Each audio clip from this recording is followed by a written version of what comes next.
Hola amigos de YouTube, bienvenidos una vez más a su canal de Pro Review Technology. ¿Quieres saber cómo descargar música de YouTube gratis de manera fácil y rápida?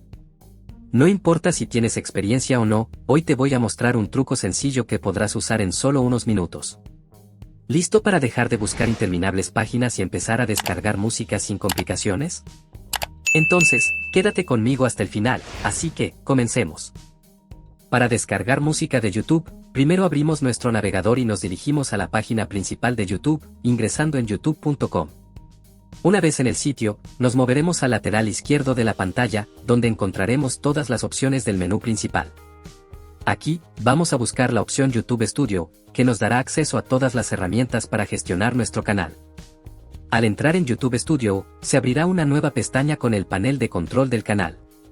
Desde este panel, volvemos al lateral izquierdo, donde veremos más opciones para administrar nuestro contenido. Descendemos hasta encontrar la opción de Biblioteca de Audio, un recurso gratuito de YouTube que permite a los creadores de contenido acceder a música y efectos de sonido sin costo. Al hacer clic en Biblioteca de Audio, se abrirá una lista con una variedad de canciones y efectos disponibles para descargar. Aquí podemos previsualizar cada pista para asegurarnos de que es la correcta antes de descargarla. Para descargarla, simplemente seleccionamos la canción que queremos y hacemos clic en Descargar. La descarga comenzará automáticamente, y el tiempo que tome dependerá de la velocidad de nuestra conexión a Internet.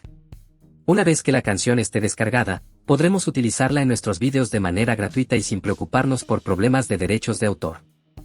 La biblioteca de YouTube se actualiza periódicamente, así que siempre tendrás nuevas opciones para elegir y enriquecer tus creaciones. Y así de fácil es descargar música desde YouTube sin complicarte la vida. Recuerda que aquí en Pro Review Technology siempre encontrarás soluciones rápidas, prácticas y gratuitas para mejorar tu experiencia tecnológica. ¿Te gustó este tutorial? Entonces, dale me gusta, suscríbete y activa la campanita para no perderte los próximos vídeos que tengo preparados para ti.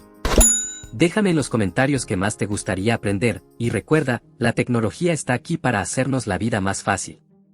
Nos vemos en el próximo vídeo.